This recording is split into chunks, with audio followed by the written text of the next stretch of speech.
He was just a former sniper running a gun shop until he analyzed how one of his customers was using the weapons he'd purchased. His 15 years of military sniper experience told him one thing: this man wasn't a hunter, he was a professional assassin.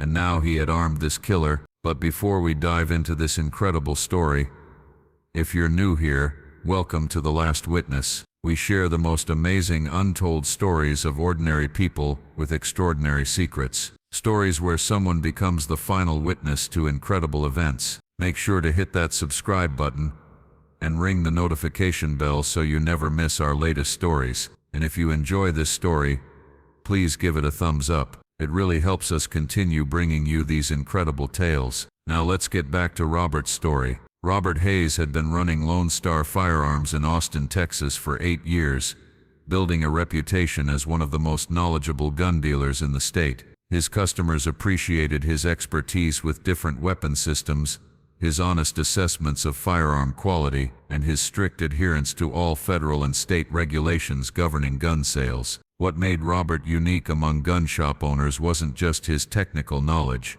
It was his ability to read people and understand exactly what they needed firearms for. Robert could tell the difference between a weekend hunter, a competitive shooter, a home defense enthusiast, and someone who had more serious purposes in mind. That skill came from 15 years as an Army Ranger sniper, during which Robert had become one of the military's most effective long-range marksmen. He'd served 4 tours in Afghanistan and Iraq, conducting classified operations that required precision shooting under the most challenging conditions imaginable. Robert's military service had ended in 2014, when an IED explosion left him with traumatic brain injury and partial hearing loss. The injuries weren't severe enough to prevent him from living a normal civilian life, but they were significant enough to end his military career. At 37, Sergeant First Class Robert Hayes found himself medically retired and looking for a new purpose. The transition to civilian life had been difficult. Robert had spent his entire adult life in the military, and his specialized skills as a sniper weren't easily transferred to civilian employment. He'd tried working for private military contractors, but most overseas positions required medical clearances that his injuries prevented him from obtaining. Opening a gun shop had seemed like a natural choice. Robert's expertise with firearms was encyclopedic, and his military background gave him credibility with customers who were serious about their weapons. More importantly, running a gun shop allowed Robert to stay connected to the firearms community while building a legitimate business that served his local community. Robert approached gun sales with the same methodical precision that had characterized his military service. He maintained detailed records of every transaction, conducted thorough background checks, and refused to sell weapons to anyone who raised red flags during the screening process. Robert's military training had taught him to observe and analyze human behavior under pressure. He could tell when customers were nervous about background checks, when they were lying about their intended use for firearms, or when they had knowledge of weapons that exceeded what they claimed about their experience. Most of the concerning customers Robert encountered were relatively harmless, people who wanted guns for protection but were embarrassed about their lack of experience, or collectors who were trying to avoid taxes on private sales. Robert handled these situations with discretion and professionalism, providing education and guidance while ensuring that all transactions remained legal and proper. But Robert's sniper training had also taught him to recognize the behavioral patterns of professional killers. During his military career, he'd worked with special operations units that included personnel trained in assassination techniques. Robert knew how professional killers thought, how they prepared for missions, and what kinds of weapons and equipment they preferred. Robert had never encountered a customer whose behavior suggested professional assassination capabilities. That changed in September 2023 when Vincent Kane walked into Lone Star Firearms. Kane appeared to be in his early 40s, with the lean build and alert demeanor of someone who maintained excellent physical fitness. He was polite, well-informed about firearms, and carried proper identification for his background check. Nothing about Kane's initial behavior raised immediate red flags. Kane explained that he was interested in purchasing a precision rifle for long-range hunting. He mentioned plans to hunt elk in Colorado, and asked about Robert's recommendations for weapons capable of accurate shots at distances exceeding 800 yards. The request was reasonable. Long-range hunting was a legitimate sport that required precisely the kind of equipment Kane was asking about. Robert had sold similar rifles to dozens of serious hunters over the years, but as Robert discussed different rifle options with Kane, he began noticing details that didn't quite fit with Kane's claimed hunting experience. Kane's questions about rifle specifications were too technical and too focused on operational rather than sporting applications. He asked about muzzle velocity, ballistic coefficients and wind drift calculations with the precision of someone who had been trained in military marksmanship rather than recreational hunting. More concerning was Kane's interest in accessories that had little relevance to hunting. He asked detailed questions about suppressors, night vision scopes, and bipod systems that were designed for tactical rather than sporting use. Robert's sniper training kicked in. Kane wasn't asking the questions of a hunter planning an elk hunting trip. He was asking the questions of someone planning precision shots under conditions where noise reduction and concealment were critical factors. "Mr. Kane," Robert said carefully, "what kind of hunting experience do you have?" Kane's answer was fluent and detailed, describing hunting trips in Montana, Wyoming and Colorado that spanned several years. He mentioned specific hunting areas, local guides, and trophy animals he'd taken. The story was convincing and well rehearsed, but Robert noticed that Kane's knowledge of hunting regulations, seasonal patterns, and animal behavior was superficial compared to his technical understanding of weapons systems. Kane knew everything about how to make long-range precision shots, but very little about the actual practice of hunting. Robert decided to test Kane's claims more directly. "What's the longest shot you've made on an animal?" Robert asked. "About 650 yards on a mule deer in Colorado," Kane replied without hesitation. "What rifle and cartridge did you use?" Kane described a weapon and ammunition combination that would indeed be capable of such a shot, but Robert noticed that Kane's description focused on the ballistic performance rather than the hunting context. Kane talked about bullet drop and wind compensation, but didn't mention field conditions, tracking the animal, or field dressing procedures. Robert's assessment was becoming clear. Kane had extensive knowledge of precision shooting techniques, but little genuine experience with hunting. He was someone who had been trained to make long-range precision shots under tactical conditions, not sporting ones. Robert completed Kane's background check and found no criminal history or disqualifying factors. Kane's identification was legitimate, and he had legal authority to purchase firearms. From a regulatory perspective, Robert had no grounds to refuse the sale. But Robert's military instincts told him that Kane was planning to use the precision rifle for purposes that had nothing to do with hunting elk in Colorado. Robert sold Kane a Remington 700 bolt-action rifle chambered in .308 Winchester, along with a high-quality scope and bipod. The transaction was completely legal and properly documented, but Robert made sure to record detailed notes about Kane's behavior and stated intentions. Over the next few weeks,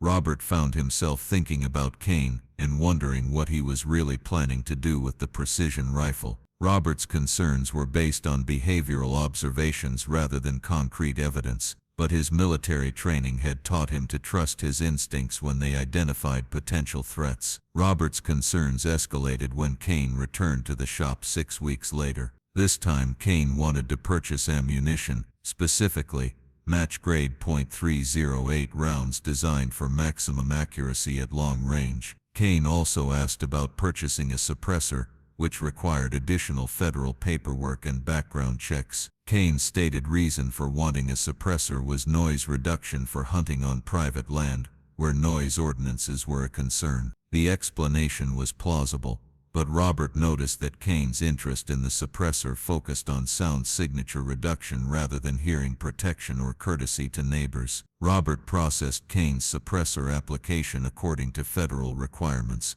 which included additional background checks and a waiting period of several months. But Robert also began conducting his own informal investigation into Kane's background. Using his contacts in the veteran community, Robert made discreet inquiries about Kane's identity and background. What he discovered was disturbing. Vincent Kane wasn't listed in any military service records, but Robert found evidence that Kane had been associated with several private military companies that specialized in overseas contract work. More concerning, Kane's name appeared in connection with security firms that had been investigated for conducting unauthorized operations in foreign countries. Robert realized that Kane was likely a professional contractor who specialized in precision shooting for clients who needed problems eliminated quietly and from a distance. Robert faced a moral and legal dilemma. He had sold weapons to someone who he now believed was a professional assassin, but all of the transactions had been legal and properly conducted.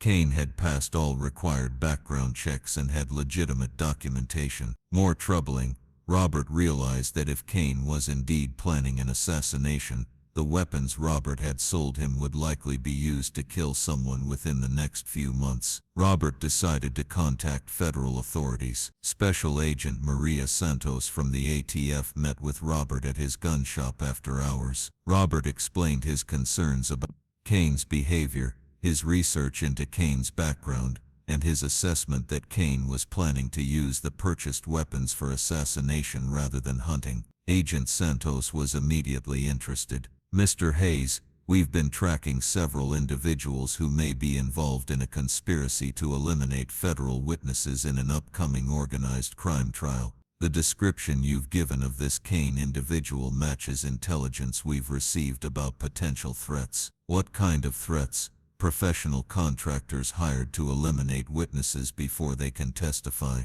Agent Santos explained. "The trial involves a major organized crime family, and several key witnesses have already disappeared under suspicious circumstances." Agent Santos showed Robert photographs of 3 individuals who had been identified as potential threats to witness security. One of the photographs was clearly Vincent Kane. "Mr. Hayes, your customer is Vincent Kane, also known as Victor Kessler, a professional assassin who specializes in long-range elimination of targets. He's wanted for questioning in connection with at least 6 murders across 3 states. Robert felt sick as he realized that he had provided weapons to someone who had used them to commit multiple murders. "What can we do to stop him?" Robert asked. "We want to set up surveillance on Kane and try to identify his target before he can complete his mission," Agent Santos replied. "We'd like your help as an informant." Agent Santos explained that the ATF wanted Robert to contact Kane and arrange a meeting under the pretense of delivering his suppressor, which had been approved for purchase. The meeting would allow federal agents to arrest Kane before he could use Robert's weapons to commit another murder. Robert agreed to cooperate with the federal investigation.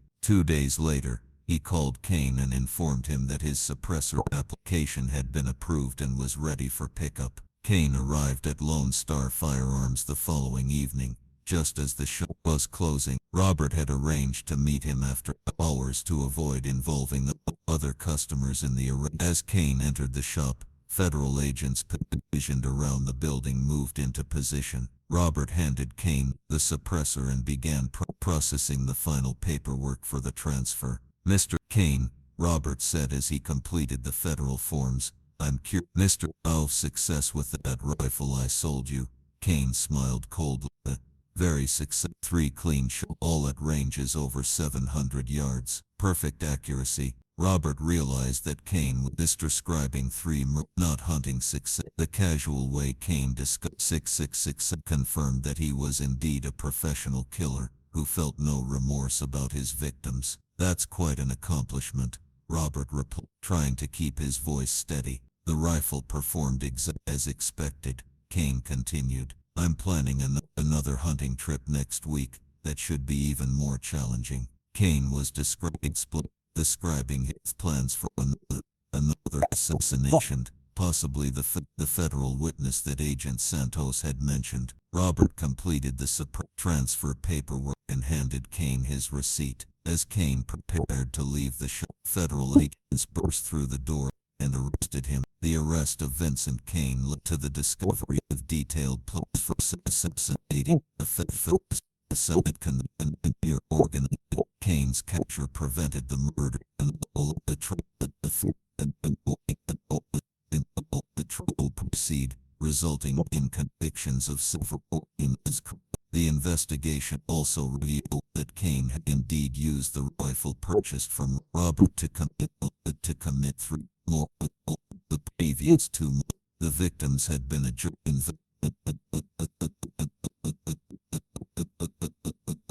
Podges.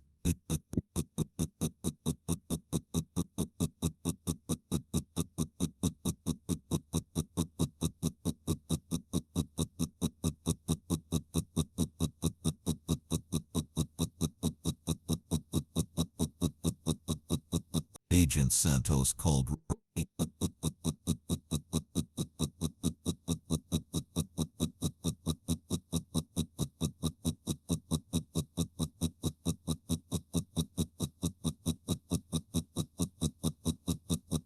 Mr. Hayes, your decision to trust your instincts and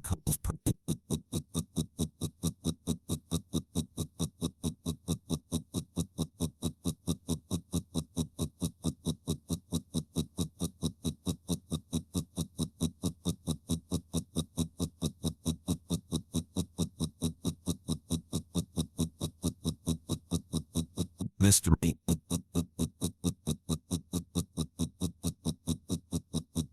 Robert felt a complex mixture of He'd helped catch a dangerous criminal and prevented future murder, but he'd also provided the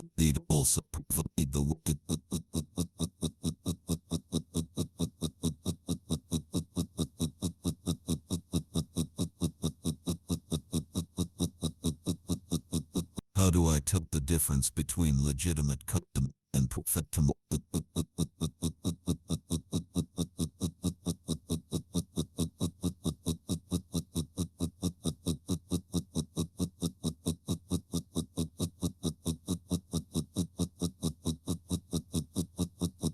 The system worked because you made it work. Robert continued to operate Lone Star Firearms with enhanced screening procedures and closer coordination with federal law enforcement agencies. He developed training materials to help other gun dealers recognize the behavioral patterns that might indicate competent to planning to use weapons for illegal purposes. Robert also began working as a consultant for the ATF, seeing his expertise in precision shooting and his experience with Kane to help federal agents understand how professional assassins.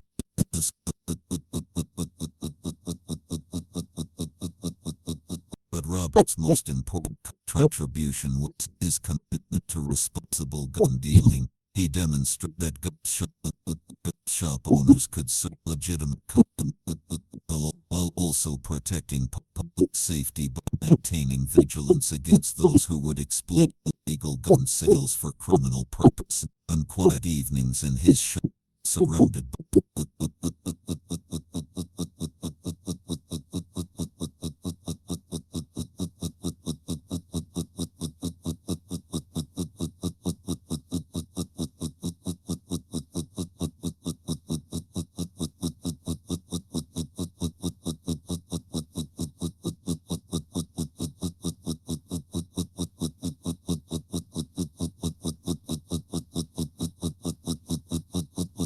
his sniper training had taught him to observe, analyze, and act with precision. Those same skills had allowed him to identify a professional killer and prevent future. Robert had learned that his military service hadn't ended.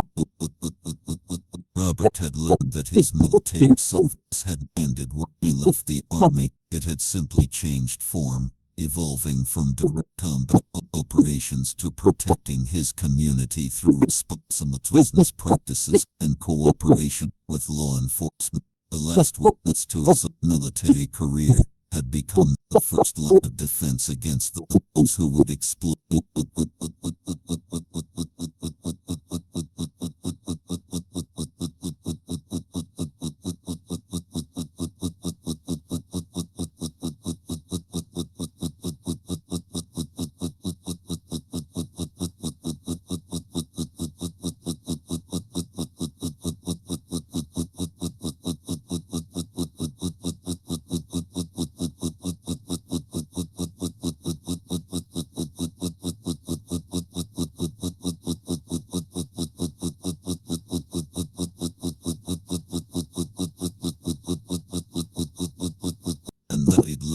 more than enough purpose for any soldier, active duty, or operating a gun shop in Texas. Miss, thank you for listening to this incredible story here on The Last One. If you enjoyed Robert's journey from military sniper's gun shop on up to federal and want to hear more amazing tales of ordinary people who become the final witnesses to extraordinary events, please hit that like button and subscribe to our channel. Your support helps us continue bringing you these untold stories that deserve to be heard. What did you think about Robert's decision to investigate his customer's background when legal requirements had been met? Do you believe business owners have moral? Do you believe business owners have moral obligations beyond legal compliance? Let us know in the comments below. We love hearing your thoughts on these stories. And remember, sometimes the most important protection comes not from official regulations, but from individuals who refuse to ignore their instincts when something doesn't feel right. Until next time, keep listening and keep witnessing the truth.